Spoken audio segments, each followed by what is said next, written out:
It's called falling in love because you're risking the chance of falling flat on your face. And when someone is cheating on you, that's pretty much the feeling most people describe.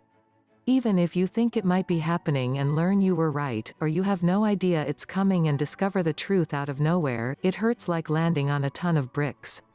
Because you may not know exactly how to act in the moments, days, weeks, and months after learning your partner's been unfaithful, we asked top relationship experts to share their advice for how to respond.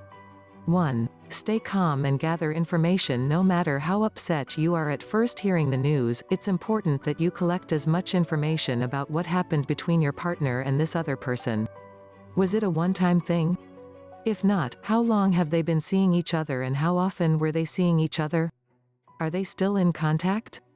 Just be careful not to overreact or do anything you may regret later on, as yelling, blaming, and freaking out won't resolve anything and will only make your partner shut down and not want to talk about it. 2. Remove yourself from the situation. Staying around the person who just dropped this bomb on you is the opposite of what you need right now. If you're in the unfortunate position of living with your partner, and he or she has the audacity to sit around at home after dropping the news on you, get out. He or she should give you some space and time to process everything. However, if he or she is too blind to let this happen, remove yourself. It's not healthy for you to sit around in this situation, and could prevent you from processing everything in a healthy way.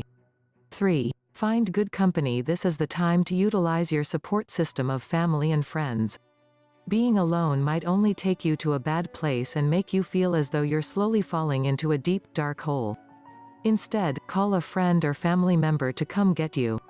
This is not the time to be driving, so have someone pick you up wherever you are. Driving while emotional is just as bad, if not even worse, than driving while intoxicated, because you're often paying less attention to your driving and surroundings than someone who's under the influence because you're so distracted and, perhaps, crying. If you need to get away fast, and don't want to wait for someone to pick you up, call an Uber or Lyft. 4. Let those tears fall freely. So often we think crying is a sign of weakness and try to avoid it at all costs, but believe it or not, crying is cathartic.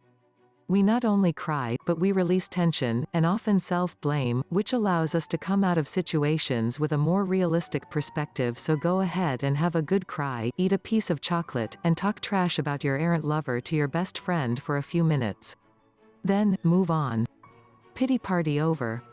5. Get some exercise. The fastest way to calm the mind is to move your body. Exercise will help calm you down and support you in moving through strong emotions, and physical exercise can help release cortisol, the stress-producing hormone, and release endorphins, your body's feel-good hormones. 6. Don't use this time to blame yourself. While it may not feel like it right now, and while your partner may even try to blame his or her bad behavior on you, try to remember this is not your fault. This was their choice. It is a common, albeit shameful reaction, to blame the other person for the choices they have consciously made, but do not allow them to lay that at your feet. If you were having problems, there were many other ways they could have worked things out. 7. Don't let this shake how you feel about yourself. Self-esteem is a tricky thing, but remember the self piece of it. In other words, too often people take a lover cheating as an attack on who they are fundamentally as a person. But that is not the case. This is a complete demonstration of who their partner is.